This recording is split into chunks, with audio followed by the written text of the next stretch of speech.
जय हिंद, जय भारत माता की।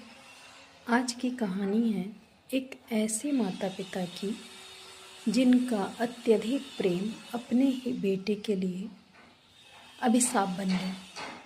ये एक ऐसे शहर की कहानी है जहाँ एक मिडिल क्लास फैमिली रहती है, जहाँ बेटे की चाह है और बेटे के लिए बेटी को इग्नोर किया जाता है।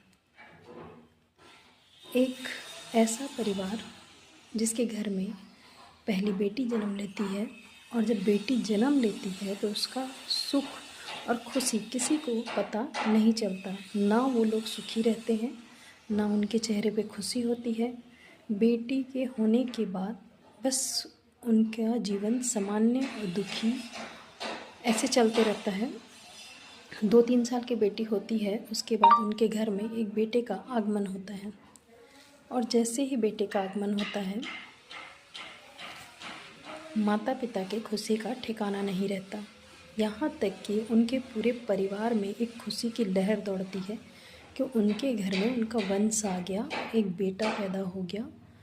इस खुशी में वो भूल जाते हैं कि बेटे को भी एक सामान्य जीवन देना है हमको।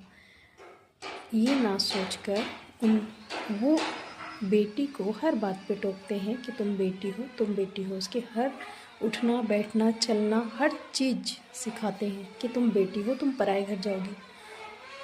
और बेटे का लालन पालन इतने अच्छे तरीके से करते हैं कि उसकी हर मनमानी हर जिद को वो बहुत आसानी से पूरा करते हैं। इस पर उस बेटे पर बहुत ही गलत असर पड़ता है। बेटा जब देखता है कि माता पिता उससे अत्यधिक प्रेम करते हैं, वो अपनी बहन को भी इग्नोर करने लगता है, उसका सम्मान नहीं करता। एक बार बेटी पढ़ाई कर रही होती है, माता पिता देखते हैं कि वो पढ़ाई कर रही है और बेटा पढ़ना ही नहीं चाहता, फिर भी वो उसका पेंसिल छीन लेता है और वो रोने लगता है कि मुझे ये पेंसिल चाहिए। जब बेटी अपने माता पिता के पास जाकर बोलती है कि वो पेंसिल मेरा है, मुझे दिला दीजिए, माता पिता उसको ये कह के डांटते हैं कि तुम पराए घर चले जाओगी, तुम्हें पढ़ने लिखने की क्या ज़रूरत है, बल्कि बेटा तो हमारे घर में रहेगा। तो वो चीज़ जो उसको सुख देता है, खुशी देती है, तुम उसे छोड़ दो। बेटी बहुत मायूस हो जाती है और बेटे का मनोबल बहुत अच्छे से बढ़ जाता है।